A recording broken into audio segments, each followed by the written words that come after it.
All right, folks, back on the Bossman show, friend of the show, a guy I've known for a long time from my days at Tennessee State. He came all the way up. He's the A&T Aggies head coach over there in Greensboro, the one and only Willie Jones on the show. Coach Jones, Will, what's good, brother? How you doing, man? Boss, we made it, man. We trying to make this thing happen. Always good to join your show, man. It just every time I come on, man, it just reminds me of the days, man. Back in the days, trying to grind and get to the top. I hear that, brother. I hear that, man. Those days was fun days, man. And just seeing where you were at now, where I'm at when I was getting started off selling CDs and hustling at Tennessee State there for the radio show, all these platforms, man. Like it was a long journey, brother, but it's all worth it though, man. Hey, man, you got to go through something to get something, right? And so I'm glad you went through something. I went through something, and man, we trying to make it happen. Let's go back to last year, Coach Jones, man. You got 11 wins in a COVID year. Now, to be having a winning record in a year as tough as it was 2020, tell me about your team's perseverance, overcoming having to go through testing every day, just not knowing where they're going to play. How was that for your guys, man? Last year was an extremely tough year. The games that we played in the non-conference and in the conference, it was just, man, every day was like you didn't know what was going to happen. Were you going to be shut down today? What was tomorrow going to look like? And we were coming off a year where we thought that, we were going to go to the NCAA tournament, and we wanted to kind of make last year, that year, to get it done. And I think that, that was our focus on the entire season. And, with us being winning the North Division, the South Division and the MEAC, we were ready and primed to go into the conference tournament and try to get to the NCAA tournament. No doubt. And I'm asking you, man, like, for you as a coach, man, and never knowing where they're gonna play, you don't be on maybe on a bus, maybe out on a shoot around and get a call says it's off today, or worrying about your players. For you, how was it stressful for you and your staff? Just always be concerned about, are we gonna play today? Are we gonna practice today? We have enough guys to even go out here today. So for you, man, your mental health, man, your staff's mental health, how was it for you guys, man? It was bigger than winning for me, to be honest with you. We talked about it the first practice. We talked about it with our guys about being flexible, being ready to pivot, in that we aren't in control. I'm not in control. The AD's not in the control. The chancellor's not in control. Us as human beings, we aren't in control of what's going on. This is a period in time that we're going to just have to be ready to pivot based on how the world, what's going on in the world. And I had our guys understand that. And I don't think we took any of the pauses that we went through in a detrimental sense.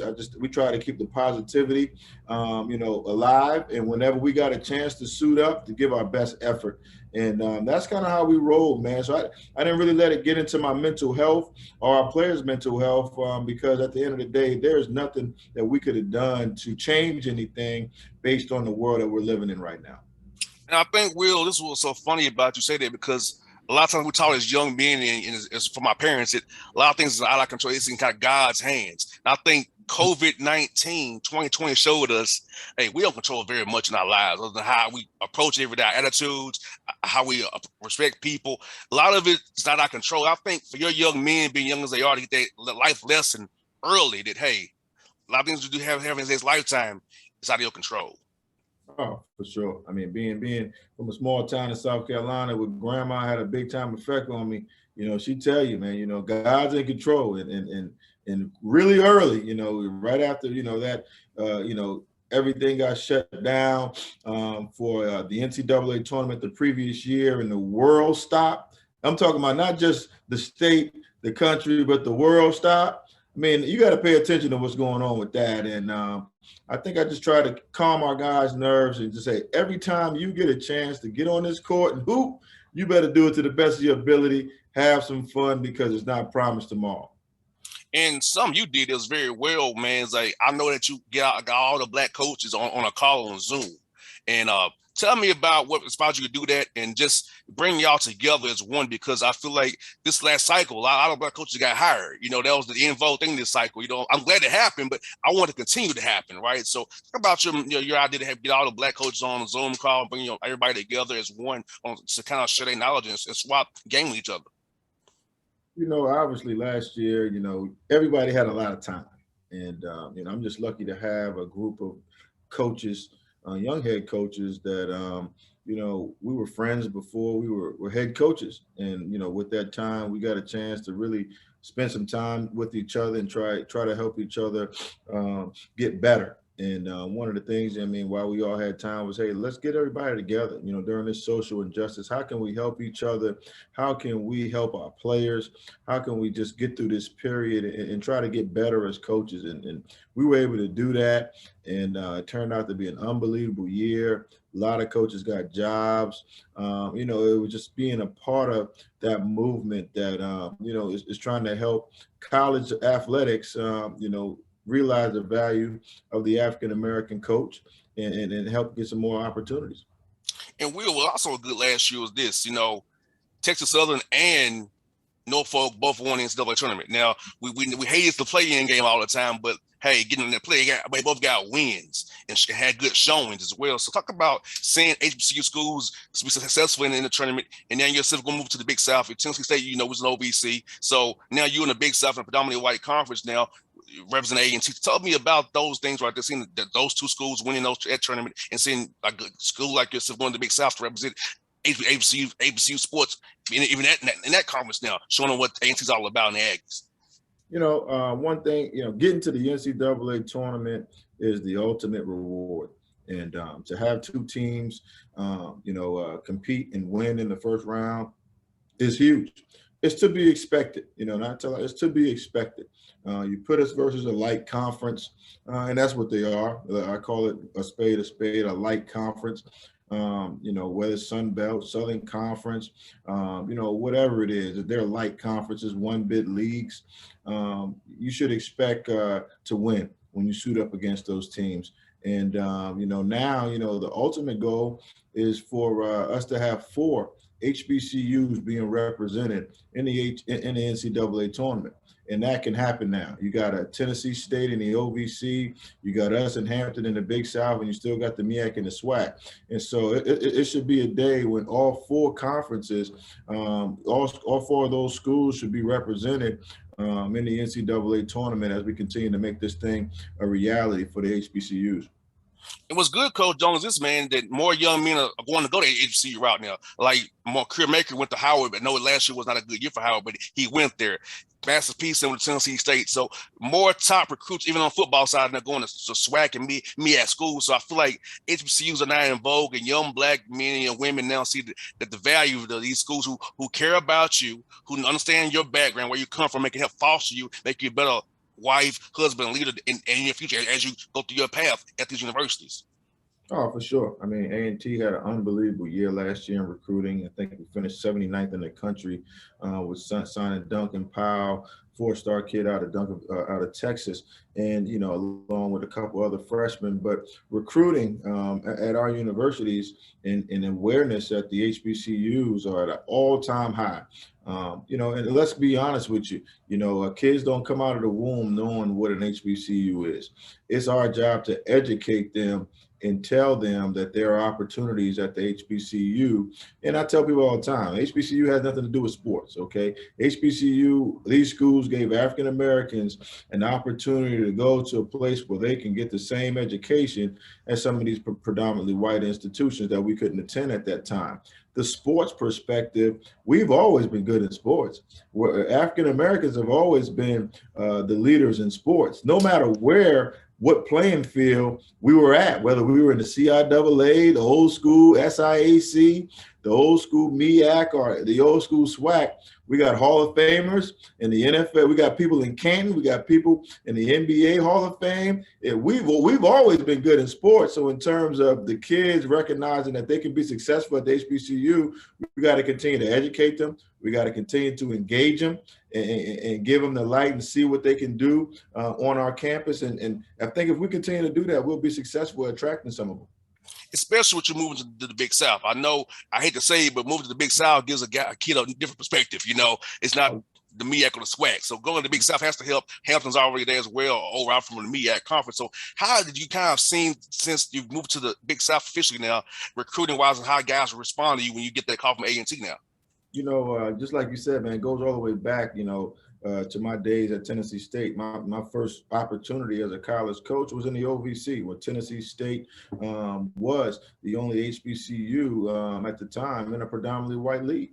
And so I'm used to it, you know what I mean? And I think, working in the Big South for a number of years gives me a perspective of what we need to do to be successful, continue to be successful in that conference. And I think it's an unbelievable opportunity. And like you said, kids like to, perception is reality. And the Big South is definitely an attractive place, and it gets you into different doors. And I'm excited, man, for the future of our program as we transition to a new league and a new opportunity. And also recruiting Atlanta, man. You got two young freshmen, one from Buford, Marcus Wilson, and Jalen Jackson as well from our area. Tell us about coming down here and finding guys outside of the Carolinas, coming down here to Georgia, finding talent as well to bring into your program to foster as you build this thing out the right way. We're going to recruit the best of the best. Relationships are what drives recruiting. I've just been an unbelievable, career living in almost 5-6 different states and developing those relationships. And we're going to continue to engage the best kids that we can engage and try to make sure that we secure a winning team year in and year out within our program. Atlanta is definitely a hotbed for talent. And year in and year out, we're going to be in those gyms trying to find those guys that fit what we're doing here at A&T. And you have a veteran roster with a balance of young guys too. Tell us about that as you make up your roster, man. Want to make sure you have some nice veterans to play well for you, get those tough wins out there in that non-con you got. But also having young guys to develop your system, continue to develop program, get them stronger, get them wiser out there, and learning your system even more. So when they ready to play, they can come back and contribute for you right away. Yeah, I mean, it's always, one thing I want to always do is try to stay old in my roster, stay old through guys, coming up through your program, whether I get them on the back end and they got 3 years or 2 years, or whether, it's a 4-year guy like a Cam Langley, who's had an unbelievable career and is back this year for his 5th year with this COVID option. But the bottom line is, we want to have the young kids. I want to build a program, not a team. I'm not interested in building a good team. You know what I mean? I want to build a program so when the freshmen come on campus, that they can be taught by the guys before them, and they come up into that tradition and what we do, and they buy in from day one. That's a program. And that's what I'm interested in building. And that's what we, continue to do day in and day out as we continue to add pieces to the puzzle. This year's roster is an example of that. Definitely got 2 guys that are 5th-year guys. I think we got 3 guys that are seniors. We got a couple of grad transfers. We got a couple of sophomores that are talented. And in the freshmen that we have, our freshman class, I think is the best freshman class in the Big South. And so, we're going to continue to do that and try to build our roster where we have some balance and so we can be good for the long haul. Now, how good was it this year to have guys actually on campus for a summertime? Last 2020 is like you couldn't do it how you want to do it. So you miss out on that camaraderie, getting that weight room together, because you don't know doing it on Zoom and saying that being with a strength coach, and nutrition and diet is right, because all those things are very important, Will, as man, because a lot of young men don't understand what you put in your body is how what you can play on that court. If you eat McDonald's every day, you're going to be going down that second half. I know you want to play hard and play like crazy. I know how you coach them up. So you can't do that with playing for you like this. How's it been, man, having them right there watching them with strength coaches as well, get them that camaraderie in the weight room, they can be close together now come October, September, ready to go come November, man? For sure, man. I mean, for me, it's fun. I'm going into my 3rd season, actually, you know what I mean? And this was the first summer that I had with the team, to really talk about what we do. and to put them through our conditioning program and what we believe summer should look like. And yeah, so it was unbelievable to have the guys on campus this summer. It's a blessing to be able to do that here at A&T. And you know, we had an unbelievable summer, a lot of team building, a lot in the weight room, a lot of, you know, getting better on the floor, and unbelievable. It gets the guys together early and gives those freshmen a shock right away to kind of let them know, hey man, high school is over. And so, but the Aggies had a good summer, man. We look forward to getting on the floor. You know, we're doing workouts now, but you know, October can't get here any quicker. Once football, but that Thursday night game on ESPN, once that hits, it lets everybody know basketball season is right around the corner. I hear that, man. And tell me about your non-conference schedule, man. It looks like it's real diverse. You got first game against another Jones, who was Mike Jones over there at Greensboro, the Spartans. I know he's a good coach, but a good man as well, man. Tell us about having two African-American coaches like you and him in Greensboro right there as well, and playing that first game of the season down there for you guys, man. You know, non-conference schedule, I try to make sure, you know, we schedule a diverse and a good schedule to help us get ready for our league. And, you know, me and Mike, I go back a long time with Mike. You know, Mike's been one of those assistant coaches that I used to look up to, you know, when he was at Georgia. And I found out that Mike was an HBCU guy himself. You know, I've always been like, hey, man, you know, how can I make it, you know, to the other side, you know, and be successful and have a chance to be a head coach at one of these other schools. And, you know, and Mike was a guy that I could talk to. And for 20 years later, for us to be two head coaches at two great institutions in Greensboro and have a chance to play against each other and support each other, you know, the deal is, man, we're going to be on the opposite end of sidelines. That one game on November the 9th. And you know, after November the 9th, we're going to support each other and try to make sure that whatever we can do to help each other's program be successful, we want to do that. And so outside of that, we got an opportunity to go back to Stanford, who came and played us in Greensboro last year. So to take the guys to the West Coast will be a good deal. Wake, a local game here against Wake Forest and Steve Forbes, who we have a connection through the junior college that both of us worked at. We got an opportunity to play East Carolina down there in Greenville. You know, those are some of the bigger schools and some great rivalry games with Jacksonville, a school that I used to work with, and Jordan Mincy, who's a first-year head coach down there at Jacksonville. You know, got a chance to play East Tennessee State, who has another, you know, first-year head coach down there, down in Johnson City. And so, you know, we think our schedule is very, you know, it gives us an opportunity to see a lot of different teams, a lot of different levels, and a lot of different styles, which I want to always put in. You know, you want to be ready for your leagues. You're trying to find styles similar to teams in your league to give you a first eye, you know, appearance in terms of getting your guys ready to play. That's enough for you, Will, is this, man. When you come to the ATL, man, what's your favorite spot to eat here, man, when you come to town? You know, man, I'm a Papa Do's guy, man. You know, Papa Do's, Lay's meat. I tell the guy, listen, we got to be done with everything for the day, because once you go up in Papa Do's and they lay it on you in Papa Do's, once you get back to the hotel, it's over. It's over. Yeah, ain't no more calls, ain't no more recruiting calls. I can't meet with nobody. Once they lay you down in Papa Do's, it's over, man. So I love Papa Do's. I love seafood, and you know, it gets me every time. I hear that. Well, we're good to talk to you, brother, man.